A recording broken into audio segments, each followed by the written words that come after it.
À présent, dans le 6-9 ce matin, notre interview politique, c'est la ministre de la Santé, ministre démissionnaire de la Santé, Geneviève Darrieussecq, qui est avec nous. Bonjour et bienvenue, Madame la ministre.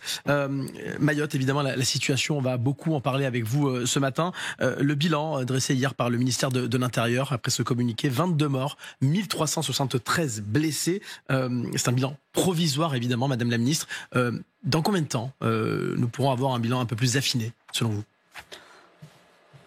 C'est un bilan provisoire parce que c'est un bilan établi au niveau de l'hôpital de Mayotte. Et effectivement, je pense qu'il faut que toutes les recherches se poursuivent, que tout soit progressivement, le territoire soit progressivement examiné, que nous puissions avoir, et j'imagine que c'est le cas actuellement, avec les élus locaux aussi qui connaissent la population, avec les associations qui travaillent auprès des populations, et certainement que les choses évolueront. Aujourd'hui, ces 22 morts, c'est le bilan officiel que l'on peut donner et qui est celui de l'hôpital de Mayotte. Bruno Retailleau, juste un mot, le ministre de l'Intérieur qui est sur place en ce moment à Mayotte craint que le bilan soit trop lourd. Des milliers, le préfet de Mayotte avait parlé de milliers de victimes potentiellement. Le bilan peut être très lourd. Dans cet habitat qui est un habitat très précaire, qui a été totalement démoli, et pour l'instant nous n'avons pas de visibilité et pu suffisamment investiguer ces zones-là.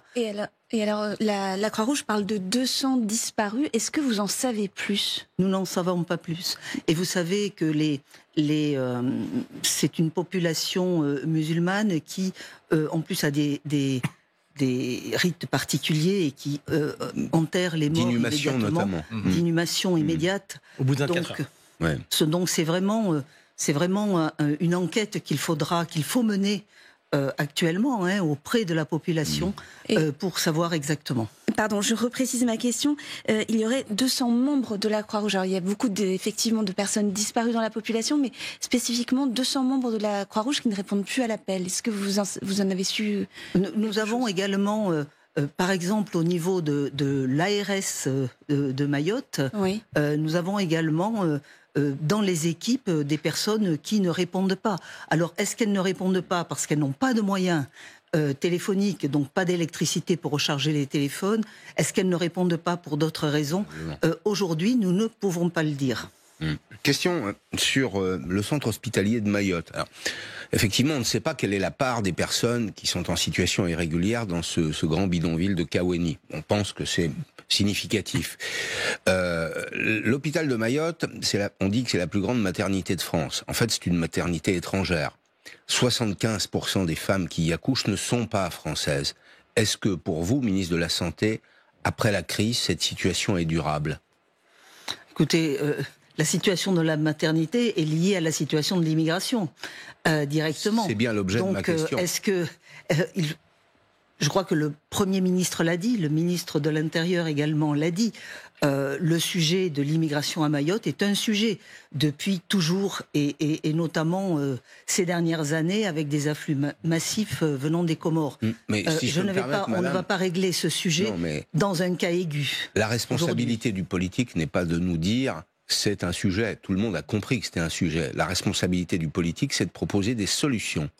Est-ce qu'il en existe ? Ce sera à construire dans les prochains mois, à mon sens, avec le gouvernement et les élus. Mais la responsabilité d'un ministre de la Santé aujourd'hui est de vous dire que si une femme, y compris irrégulière, a besoin de soins et d'accouchement, elle sera soignée à l'hôpital de Mayotte. Et alors, la grosse inquiétude, on l'a vu dans un reportage qui a été diffusé tout à l'heure, c'est l'eau. C'est le choléra, les épidémies. Est-ce que vous avez déjà des inquiétudes et des informations à ce sujet-là? Alors, il n'y a pas aujourd'hui de raison de penser que le choléra serait présent, mais bien sûr que c'est une inquiétude puisqu'il y avait du choléra le printemps dernier jusqu'au mois de juillet. Donc nous prenons toute disposition, bien sûr, au sujet de l'eau, ne serait-ce en essayant de recouper au niveau des élus et des associations les messages à donner à la population sur les gestes préventifs à effectuer. Il y a des pastilles de chlore, il y a des mesures donc particulières qui sont données à la population. Et nous faisons bien sûr des réserves de vaccins potentiellement, afin de pouvoir les déployer quand ce sera nécessaire, si c'est nécessaire. Tout cela est très surveillé, bien sûr, sur le plan sanitaire et mérite une attention. Il y a l'eau, il y a aussi des choses qui surviendront, les vecteurs, les moustiques par exemple, les maladies diffusables par les moustiques. Donc nous avons vraiment une attention importante sur tous ces sujets au niveau sanitaire. On a vu, madame, au moment de la réunion de crise à Beauvau, que vraiment, autour de la table, il y avait tous les services de l'État qui étaient représentés, votre ministère, évidemment. Et on se pose la question de savoir, vous qui avez longtemps travaillé également auprès des armées, à quel moment il faut déclencher ce processus qui consiste à impliquer l'armée, pas seulement dans des opérations logistiques, mais également, par exemple, avec le service de santé des armées, qui avait été très présent et très mobilisé, par exemple, pendant le Covid. Ah oui. Est-ce qu'on est dans cette forme d'urgence-là à Mayotte? Aujourd'hui, il y a bien sûr tous les services santé et la cellule de crise qui existe au niveau du ministère de la Santé, qui est activée 24/24, qui suit la situation. Nous avons la sécurité civile qui a immédiatement mis en œuvre ces dispositifs et l'hôpital de campagne qui sera déployé par la sécurité civile. Et bien sûr, notre action se poursuivra et s'amplifiera en fonction des besoins. Aujourd'hui, nous n'avons pas non plus à déployer des besoins qui ne seraient pas nécessaires. Mais, par exemple, pour ce qui est du ministère des Armées, nous avons envisagé et nous allons déployer une unité modulaire de réanimation pour venir en soutien de l'hôpital qui est très dégradé quand même sur le plan bâtimentaire. Donc nous avons besoin de structures qui seront là à moyen terme et jusqu'à ce que nous puissions faire une réparation, une reconstruction efficace. Madame la ministre, nous avons annoncé en début de semaine qu'il y avait eu 25 évacuations sanitaires entre l'île de la Réunion et Mayotte. Est-ce qu'on a pu affiner ce chiffre? Est-ce qu'il a augmenté depuis? Aujourd'hui, c'est 51, avec celles qui ont eu lieu hier. Et tous les jours, il y a une noria, si vous voulez, de patients qui sont envoyés sur l'île de la Réunion. Moi, je veux vraiment saluer la Réunion qui a un système de santé qui participe beaucoup à la résilience et au traitement de cette urgence. Donc voilà, c'est 51 aujourd'hui. Et aujourd'hui, il y aura dans la journée d'autres patients qui seront évacués, sachant que ce sont des patients qui ont des maladies chroniques lourdes et qui nécessitent des soins lourds. Ce ne sont pas des patients forcément blessés dans ce cyclone. Et on sait combien de lits peuvent être mobilisés à La Réunion encore aujourd'hui pour accueillir de nouveaux patients? Alors, vous avez une idée il ne faut pas forcément que des lits, il faut aussi... les patients dialysés, par exemple, n'ont pas forcément besoin de lits. Ils ont besoin d'un hébergement. Donc tout ceci est construit avec les préfets, le préfet de Mayotte et le préfet de zone, qui est le préfet de La Réunion, qui, bien sûr, travaille sur ces modalités d'accueil. Dans le même ordre d'idée, combien de professionnels de santé réservistes sont arrivés à Mayotte? Alors, des professionnels de santé réservistes, aujourd'hui, il y en a 71 qui sont arrivés à Mayotte. Il y en a une trentaine qui vont rejoindre Mayotte le plus rapidement. Donc une centaine en tout. Vous êtes également médecin, madame la ministre. Quelle est la priorité absolue aujourd'hui, à l'heure où l'on se parle à Mayotte? Eh bien, la priorité absolue, c'est de, bien sûr, venir en secours de la population, accueillir les blessés quand ils arrivent jusqu'à l'hôpital.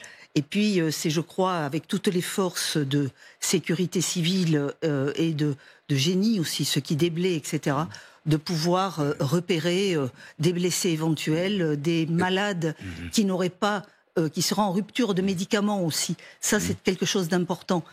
Pour lequel nous avons une attention particulière. L'hôpital a mis en place une structure particulière. Et il y a une pharmacie suffisante aujourd'hui, un stock suffisant? Alors, il y a des médicaments qui sont en stock suffisant.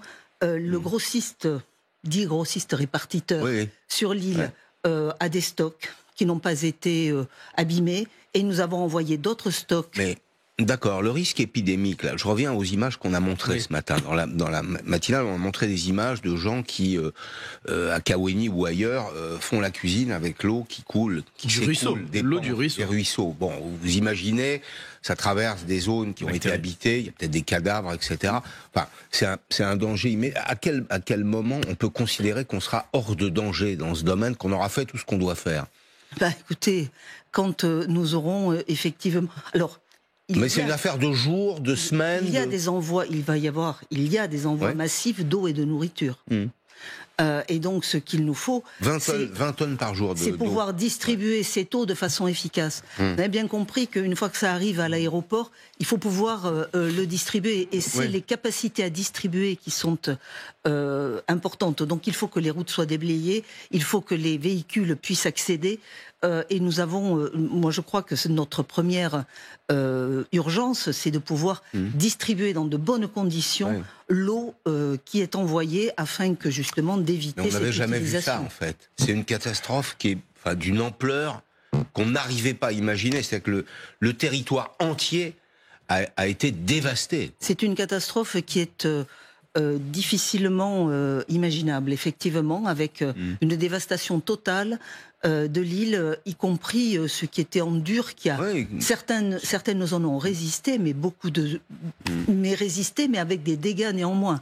Donc il faudra bien sûr reconstruire, ça c'est une évidence, et dans des délais assez rapides. Je crois que le Premier ministre l'a dit, mais il faut aussi sécuriser les bâtiments qui sont encore debout le plus rapidement possible, et c'est pour cela que j'ai demandé d'ailleurs que l'on envoie par exemple à l'hôpital des experts, des ingénieurs en bâtiment pour immédiatement faire un diagnostic et pouvoir porter les premières mesures pour sécuriser ce bâtiment et faire en sorte qu'à moyen terme, il puisse être utilisé avant potentiellement une construction différente et des éléments d'avenir qui seraient plus adaptés. Pour terminer, Madame Darrieussecq, vous parliez du Premier ministre. Il doit composer son futur gouvernement. À l'instar du ministre de l'Intérieur, Bruno Retailleau, vous êtes mobilisé sur cette crise sanitaire et cette situation à Mayotte. Il serait logique que vous continuiez dans votre rôle dans les prochains jours pour avoir de la continuité justement sur ce dossier de Mayotte. Écoutez, moi je suis prête à continuer. Je suis aussi très consciente des équilibres politiques que le Premier ministre devra trouver. Et je suis aussi également très consciente que le milieu de la santé, qui est un milieu que je connais bien, souffre beaucoup d'avoir eu des changements incessants de ministres depuis ces 2 dernières années. Et je suis très consciente aussi que nous avons un budget à construire le plus rapidement possible, un PLFSS, parce que celui que nous avions construit, il avait peut-être des défauts, mais il est certain que c'était 9 milliards de plus pour la santé et aujourd'hui c'est 0.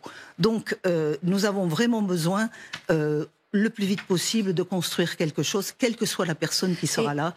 Voilà, en définitive... Mais vous êtes disponible. Moi je suis disponible, mais vu un petit peu l'urgence aussi de la situation...